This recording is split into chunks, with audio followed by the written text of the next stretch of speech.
예, 지금 서밋이라는 곳에서 일을 마치고 다른 장소로 이동하는 중입니다. 한 30분 걸려요. 오늘은 좀 무슨 얘기를 좀 해볼까요? 소재가 떨어져 가네 이제. 뭐 제가 말은 또 이렇게 하지만 또 알고 보면 소재가 무궁무진한 사람이에요. 그러니까 걱정하시지 마세요. 몇 분이나 지금 보시고 계신지 모르겠는데 사실은 이 방송은 제가 방송이랄 것도 없지, 동영상 올리는 거니까.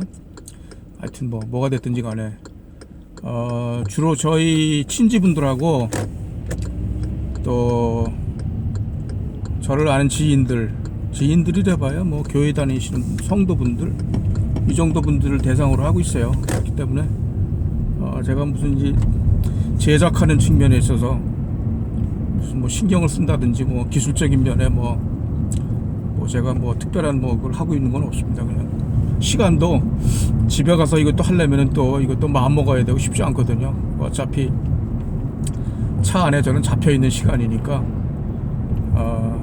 뭐 이런 생각 저런 생각 하지만 쓸데없는 생각할 때도 많이 있잖아요. 그런 것보다는 일방적인 대화가 되는 단점이 있긴 하지만 그래도 제가 좀 생각하는 것들을 그냥 자연스럽게 제가 얘기하는 그런 시간으로 생각을 하고 있습니다. 그러니까 그런 마음으로 들어주시면 좋고요. 간혹가다 제가 좀 틀리는 것도 있어요. 운전하면서 얘기하다 보니까 뭐 예를 들어 지난번 방송한 걸 내가 가만히 생각해 보니까 항공모함이라고 할 걸 잠수함이라고 얘기를 하질 않나. 잠수함하고 항공모함은 엄청나게 큰 차이죠. 그런 거 혼돈하면 안 되는데 순간적으로 혼돈이 돼요. 그냥 혀에서 잘못된 거지. 그냥 이 사람들 표현으로 텅이 트위스트 됐어요. 그래가지고 이렇게 된 것 같고, 또 성경 말씀 잘 알지도 못하는 성경 말씀 말씀드린다고 좀 무리를 하다가 분명히 저도 에베소서로 외우는 암송 구절인데 이 동영상 찍을 때는 그냥 느닷없이 빌립보서인가 하여튼 그런 것 같아요. 히브리서는 아닐 거고, 히브리서야 워낙 또 특별한 또 성경 말씀이니까 히브리서하고 뭐 바꿔치기 했을 리는 없고 빌립보서하고 바꿔치기 한 것 같아요. 근데 빌립보서가 왜 나왔는지 모르겠어요. 그냥 항상 뭐 빌립보서, 에베소서, 갈라디아서, 골로새서 맨날 왔다 갔다 하니까 그것도 이제 텅이 트위스트 된 거예요. 간단한 여담을 이렇게 말씀드린 거고요. 오늘은 사실은 제가 북한 생각을 좀 해보다가 북한의 미래 이게 어떻게 될 건가, 핵 문제가 당장 시급한 문제이긴 한데 아마 쉽게 풀릴 것 같지 않다는 생각이 들고요. 정치가들은 뭐 대화로 외교로 해결하겠다는데 그렇게 해결될 것 같았으면 벌써 20년 전에 해결이 됐겠죠. 북한면 커피 한잔 마시고요. 북한의 핵 문제가 처음으로 두드러진 게 언제예요? 89년이에요 그게 벌써. 그러니까 그게 벌써 30년 전 얘기죠. 그게 여태까지 해결이 안 돼 있는 거는 뭘 외교로 해결하기, 뭘 외교로 해결해요. 뭐 서희 같은 사람이 갑자기 얼렁뚱땅 나타난다든지 아니면 북한에 있는 우두머리가 김정은이가 됐든 아니면 다른 어떤 사람이 됐든 개과천선해가지고 우리나라는 더 이상 유지할 가치가 없는 나라다, 문 닫자 하지 않는 이상 그런 일이 생길 수 있겠어요? 어떤 사람이 그런 일을 하겠어요? 더구나 이제 핵무기까지 보내주게 됐는데, 그런 생각을 하다 보니까 그 독일 나치스 체제가 시작을 해서 망할 때까지의 그런 과정이 좀 생각이 나더라고요. 여담 비슷하게 좀 엉뚱하게 직접 관련이 없는 얘기로 시작을 해서, 독일 얘기지만 그 당시에 북한 문제로 한번 슬며시 이끌어 볼까 하는 그런 생각이 들어요. 베를린 비일이 유명하죠. 그 베를린 비일이 2차 세계대전 기간 중에, 그러니까 1939년 가을 정도겠죠. 폴란드 침공한 게, 그리고 그 이듬해 봄, 여름으로 해서 네덜란드하고 프랑스로 치고 내려갔으니까 39년 가을 무렵에 개전을 해가지고 제2차 세계대전에 공식적으로 발발을 해가지고 45년 5월에 히틀러가 자살하고 죽을 때까지 권총 자살했죠. 그렇게 전쟁 기간이 되는 동안 베를린 필이 당연히 그 당시에도 사람들이 다 뭐 먹고 살고 교향악도 들으러 가고 뭐 했으니까 뭐 상당히 마지막 순간까지 정상적인 생활들을 했어요. 그래서 베를린 필이 마지막으로 연주를 한 게 1944년 10월쯤 돼요. 그래가지고 그때 그 당시에 히틀러가 데리고 있던 참모 중에 알베르트 스페어라는 사람이 있어요. SPEER. 알베르트 스페어. 이 사람 젊은 사람이죠. 그 당시에 아마 40이 막 넘었을 거야. 아마 30대 후반이거나. 근데 그 사람이 그 당시에 히틀러 체제하에서 어떤 직책을 맡아놨냐면요, 패전 당시에 군수산업상을 맡고 있었어요. 그러니까 독일이 전쟁하려는데 필요한 모든 그 전쟁 물자나 군수 물자를 만들어낸 걸 책임지는 그런 사람이었죠. 그리고 그 전에는 또 어떤 책임을 갖고 있었냐면은 독일 경제 전체에 대한 책임을 다 지고 있었어요. 그래서 5개년 계획, 5-year plan이라고 그러죠. 그걸 가지고 이제 히틀러가 집권을 하면서 독일 경제를 회생시키는데 그 5-year plan을 가지고 한 거거든요. 그것까지 해서 5-year plan 플러스 Minister of War Production 두 개를 한 사람이죠. 대단한 사람이죠. 근데 그 정도 됐으면은 이 사람이 전쟁 끝나고 나서 전쟁 그 범죄 전범 재판 하잖아요. 자기하고 그 같이 맨날 히틀러한테 가가지고 회의하고 뭐 이러던 사람들 다 죽었어요. 사형 선고받고. 근데 이 사람만 살아남았어요. 근데 제가 볼 때는 이 사람 인상이 좋아요. 전형적인 나이스 가이 루킹이에요. 그리고 참 이상하게 좀 재밌는 현상은 뭐냐면은 히틀러가 그 인종 우월주의를 그 게르만 민족, 아리안족 그 민족 우월성을 대단히 강조한 사람이잖아요. 근데 본인 생긴 게 스스로가 별로 아리안이 아니야, 역설적으로. 그리고 히틀러뿐만 그래요? 그 옆에 데리고 있었던 사람 다 마찬가지죠. 대표적인 인물 괴벌스 같은 선전상을 했던 괴벌스 전혀 아리안 느낌이 아니죠. 그 다음에 이제 괴링이 있는데 괴링도 그게 독일 사람이라기보다는 오히려 이탈리안 같이 많이 보이지 않아요? 이탈리안 느낌이 좀 많이 있고요. 부총통했던 루돌프 헤스 같은 경우도 뭐 이렇게 독일 사람 같긴 한데 그게 뭐 아리안이다 아니다 뭐 그런 느낌 전혀 들지 않죠. 그리고 정말 핵심 인물이라고 할 수 있었던 그 누구예요? 그거 SS 신의대장하고 했던 사람. 갑자기 생각이 안 나. 안경 끼고. 그 사람도 뭐 전혀 아니죠. 생긴 거로 봐서는. 근데 어쨌든 그런 사람들이 보여서 하여튼 뭐 아리안 민족 뭐 어쩌고 저쩌고 한 그게 이제 나치스 정권인데 그 사람들 중에 exceptionally 예외적으로 할까? 알베르트 스페어가 조금 아리안 같이 생겼어요.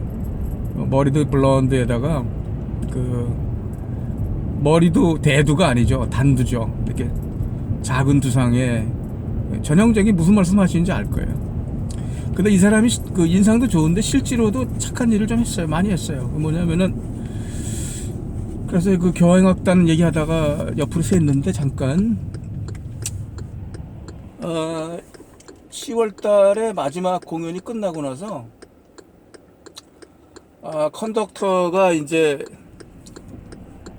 그 스페어한테 물어보는 거예요. 군수공업상한테. 이 사람이 뭐 나치 정권의 실력자니까, 실력자 중에 한 사람이니까, 내가 지금 여기 10월에 연주 끝나고 스위스에 내가 지금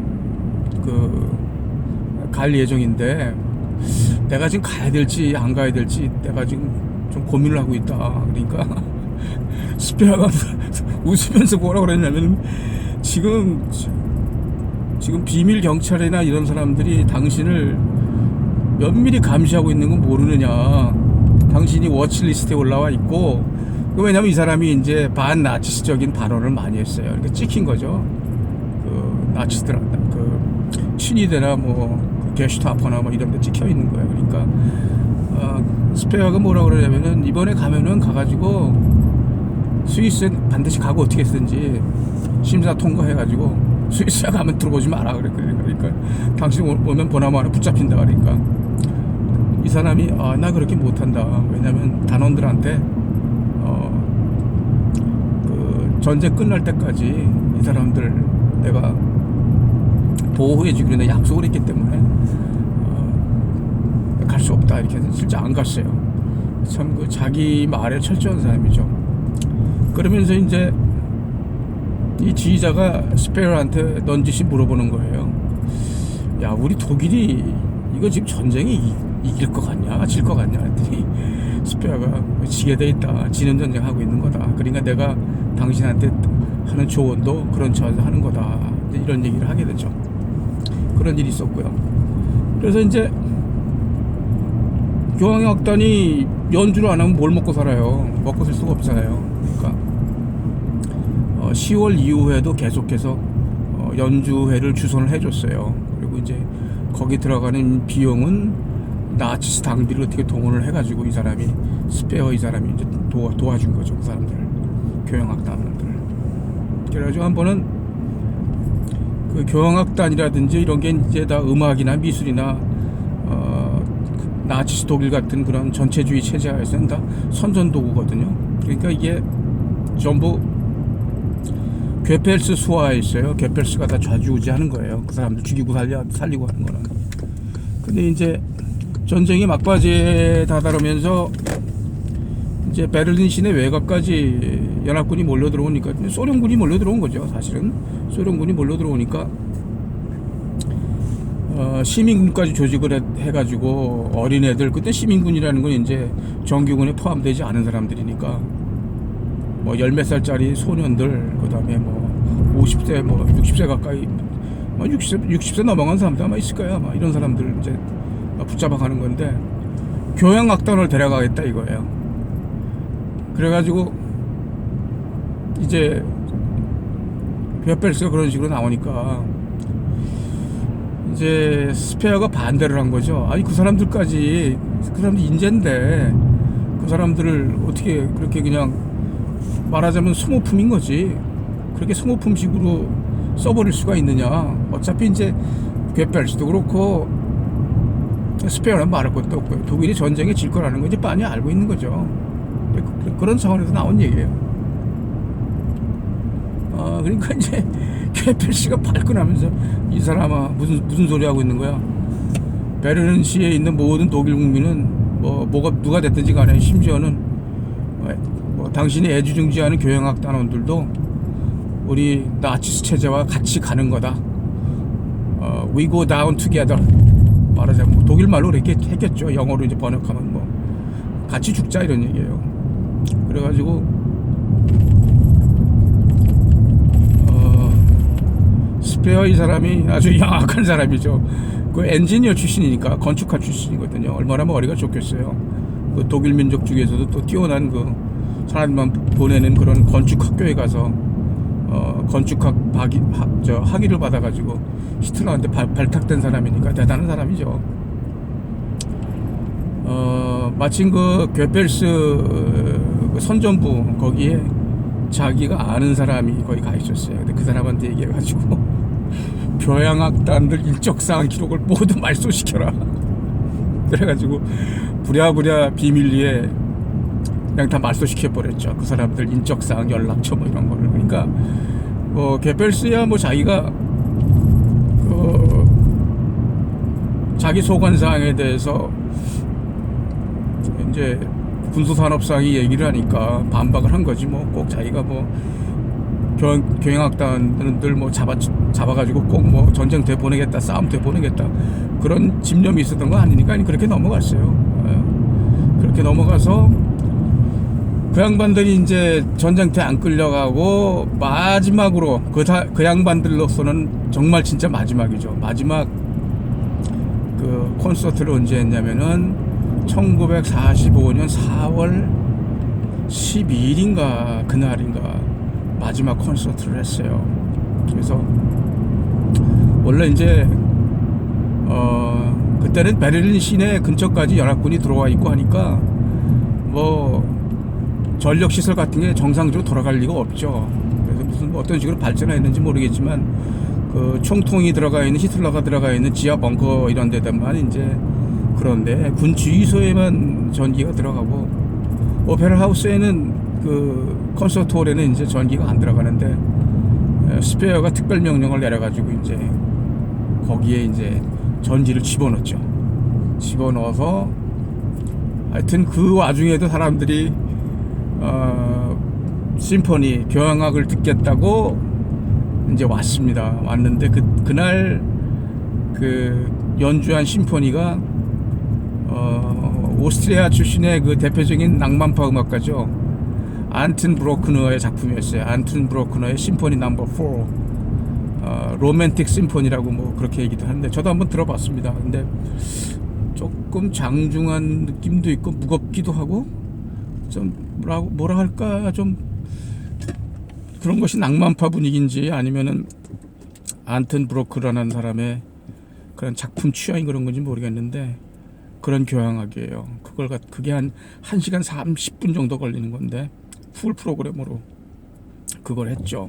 그걸 하는데 요 음악에 대해 잠깐 말씀드리면은 요 음악은 42년 1년에서 2년으로 넘어가는 겨울에 독일군이 레닌그라드에 들어가서 레닌그라드 함락시키려고 하다가 몇십만 희생당하죠. 그리고 그 총지휘관이었던 파울루스 대장 이하 독일군 참모들은 소련군에 투항을 하고 불과 한 2만 명 정도 남은 30만인가 40만이 들어갔다는 거로 제가 읽은 기억이 나는데 정확하지 않습니다. 근데 1만 내지 2만이 겨우 살아서 돌아왔어요. 그래서 그 소식을 전하는 뉴스릴에 안튼 브로크너의 로맨틱 심포니 넘버 4 그게 나오죠. 그리고 그걸 틀어서 베를린 방송에서 방송을 했고요. 그리고 마지막 콘서트가 있었던 2주 후에 히틀러가 권총 자살을 하죠. 권총 자살을 하고 히틀러의 사망 소식을 전하는 라디오 방송에도 시작될 때 역시 같은 음악이 흘렀습니다. 그런 유래를 갖고 있는 음악입니다. 그렇게 해서 이제 나치 체제가 이제 종말을 고하게 되는데요. 근데 그날 이제 스페어는 자기가 그 콘서트를 주관을 했으니까 거기 가 있는데 총통 비서실에서 사람이 훌쩍 달려온 거예요. 그래가지고 지금 총통이 당신을 찾는단 말이야. 그러니까 빨리 와라. 그래가지고 이제 스페어를 찾는 거예요. 그러니까 그래서 이 사람도 무슨 일인가 해가지고 이제 그 히틀러한테 이제 지하 벙커죠. 지하 벙커를 헐레벌떡 이제 총통을 만나러 갔어요. 그랬더니 히틀러가 손에 뭘 하나를 들고 있는데 신문을 막 흔들면서 신문 인변을 펴보이는 거예요. 스페어가 가까이 가니까 그걸 펴보이면서 이 뉴스를 보라 이거야. 뉴스에 보니까 신문에 미국의 루스벨트 대통령이 사망했다고 일면 기사에 뜬 거예요. 그러니까 히틀러가 웃는 애처럼 어린애처럼 그냥 웃는 얼굴로 이거 보란 말이야. 이 신의 독일을 저버리지 않았다. 이제 우리는 이걸 계기로 해서 우리가 다시 이제 전세 역전을 해가지고 이 전쟁에도 승리할 거라는 그런 얘기를 하고 있는 거예요. 그래서 아주 그냥 하이 무드에 있는 거죠. 근데 이게 사실은 일종의 정신적인 히스테리죠. 그러니까 히틀러도 이성적으로는 자기가 마지막 순간에 와 있다는 걸 아는 거죠. 근데 그 뉴스를 접하는 순간적으로 사람이 흥분이 된 거예요. 그래가지고 이제 그 젊은 20살 정도 차이가 나지 않았나 싶어요. 스페어하고는. 히틀러가 죽을 때가 57 자살할 때가 57쯤 됐었던 것 같은데, 예, 그러니까 스페어가 한 38, 9 됐겠구나. 그 젊은이 앞에서 그렇게 이제 아주 흥분한 모습을 보였던 거죠. 옆에 있던 뭐야, 베펠스는 항상 저 총통 옆에 붙어 있었으니까 그냥 뭐 초등학생처럼 발짝발짝 좋아서 뛰고. 근데 스페어가 보기에는 뭐 루즈벨트 대통령 아니라 하레비가 죽어도 전세는 뒤집힐 수 없게 돼 있는 건데, 그냥 그러니까 뭐 스페어가 어떻게 반응을 해요? 아이 그러시냐고. 나도 기분이 좋다 뭐 그 정도 얘기를 했겠죠. 그러다가 한두 시간쯤 지나가지고는 그냥 히틀러도 그냥 소리 없이 그냥 신이 빠져가지고 자기가 그 지하 벙커에 갔더니 그냥 그 뒤에 그냥 이렇게 앉아가지고 이렇게 소파에 기대고 앉아있는 게 풀이 빠져가지고 그러면서 좀 침착한 목소리로 히틀러한테 이제 히틀러가 스페어한테 다시 물어보는 거예요. 그래도 이런 좋은 소식까지 있고 아무래도 미국 이런 상황이면 우리가 전쟁이 이길 수 있는 거 아니겠어? 독일의 최후는 모면할 수 있는 거 아닌가? 자네 어떻게 생각하나? 이제 이런 말을 한 거예요. 그리고 심지어는 이제 어떤 독일 히틀러 참모는 이 기회에 좀 스페어 자네가 그 서방 쪽 사람들하고 관계가 좋으니까 우리한테 장거리 수송기가 있으니까 그걸 타고 워싱턴까지 날아가서 그 미국 저 트루만 대통령을 만나서 종전 조건에 대한 협상을 좀 해봐라. 이때는 이제 이런 얘기가 왜 나오냐면은 이미 훨씬 전에 아마 저기 44년 6월에 D-Day 랜딩 하면서 하기 전에, 그렇죠, 그 카사블랑카 회담인가요? 거기서 독일에 대해서는 무조건 항복을 받기로 했던 거죠. 그러니까 이런 얘기가 나오는 거죠. 어쨌든 뭐 그런 정도의 이제 하이 무드가 있다가 참참 가라앉으면서 독일이 이제 패망으로 가고 2주 후에 히틀러는 권총 자살하게 되는 거죠. 자, 근데 제가 여기서 이제 핀포인트 하고 싶은 건 뭐냐면요, 독일이 이렇게 마지막으로 가는 순간까지도, 그리고 베를린 시내 같은 경우에는 이미 뭐 포성이 들려오는 것만 말할 것도 없고요. 그 다음에 뭐 국민군까지 조직이 돼가지고 뭐 그냥 시내 곳곳 시가전에 투입이 되는 상황이었으니까. 그렇지만 또 시내 안쪽에서는 뭐 카페나 또 이런 것들이 정상 영업을 하고 사 먹을 것도 별로 없지만 그래도 하여튼 뭐 레스토랑도 영업을 하고 하니까, 그런 데서 사람들의 분위기는 뭐였냐면은 그래도 감히 어떻게 총통이 끝까지 하자고 하는 전쟁을, 히틀러가 원하는 전쟁을 그의 참모가 됐든 아니면 국민의 여론이 됐든지 간에 그걸 거역할 수 있겠느냐. 대부분의 독일 국민들이 그냥 숙명으로 받아들이고 끝까지 같이 간 거예요.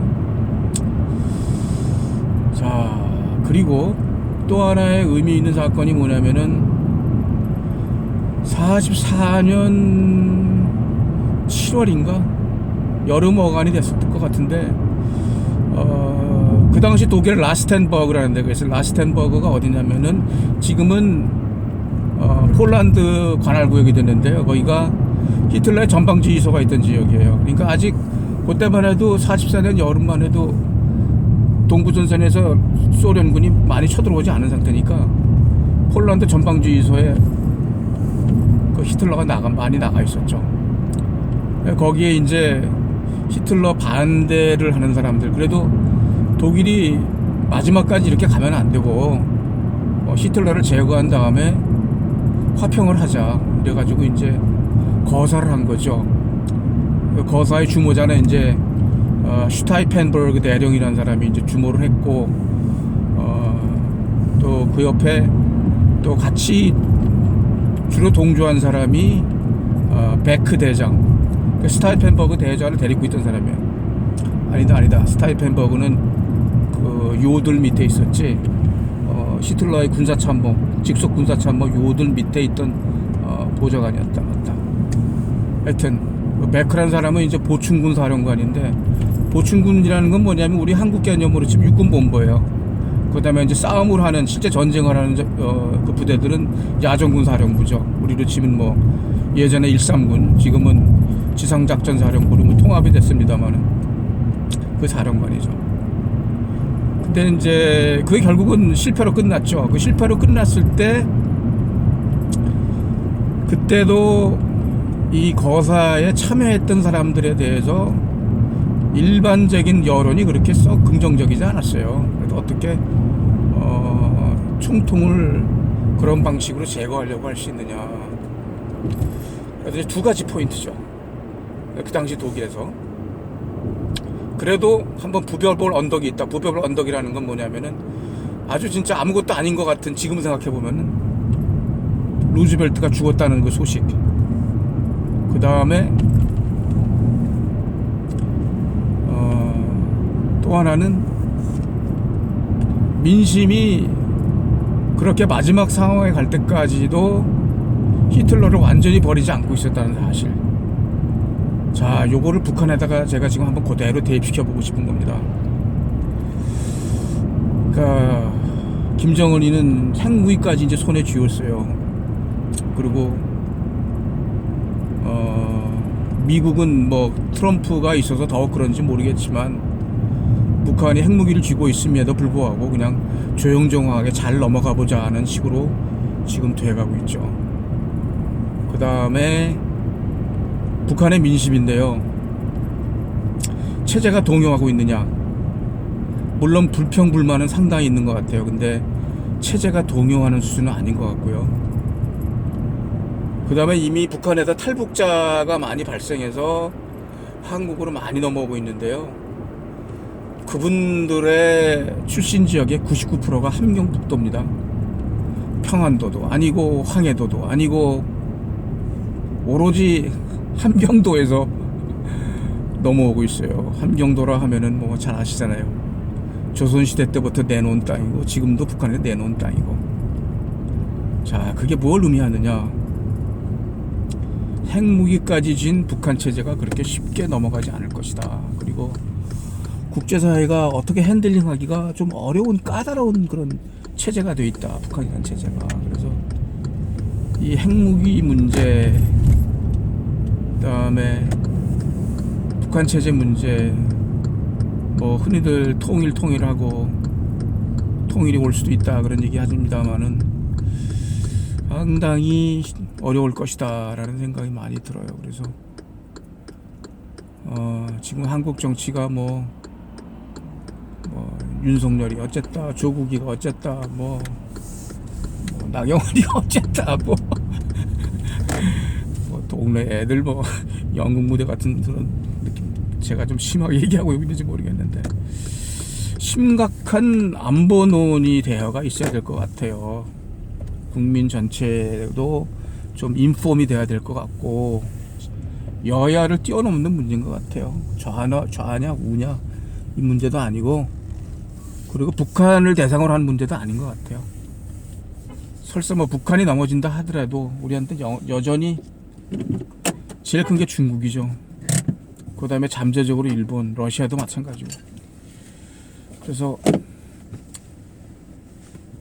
핵 보유를 전제로 하는 어떤 심각한 안보 대화가 있어야 되지 않겠냐. 저는 아마 물밑에서 진행되고 있는 거라고 생각을 하고 있습니다. 아무리 좌파 정권이고 뭐 무책임해 보이는 정권이라 하더라도 나라를 통째로 그냥 들어다가 그냥 왔다가 갖다 바칠 생각에 설마 하겠어요? 제가 너무 좋게 생각하는 건지 모르겠습니다만, 아무튼 앞으로 한국 정치권이 그런 문제에 좀 더 올인해야 되지 않겠나. 그래서 어차피 한국이 핵무기 보유하게 되면 일본도 자기들도 하겠다고 분명히 나설 건데, 그러면 차라리 그냥 같이 합작으로 해가지고 그냥 동시 핵 개발을 해버리든가. 그럼 뭐 국제사회가 어떻게 하겠어요? 세계에서 넘버 3, 넘버 10 왔다 갔다 하는 그런 경제 대국들이 자기들 생존 문제, 안보 문제 때문에 핵무기 갖겠다는데 뭐 그거 뭐 경제 제재 해가지고 뭐 같이 망할 일 있겠어요? 저는 그렇게 생각합니다. 그래서 좀 두리뭉실한 얘기가 됐습니다만은, 예, 오늘은 좀 그런 얘기로 말씀을 드렸습니다. 말씀드리다 보니까 여기까지 그냥 와버리네. 목적지까지 딱 30분 걸렸습니다. 네, 그러면 또 다음번에 찾아뵙겠습니다.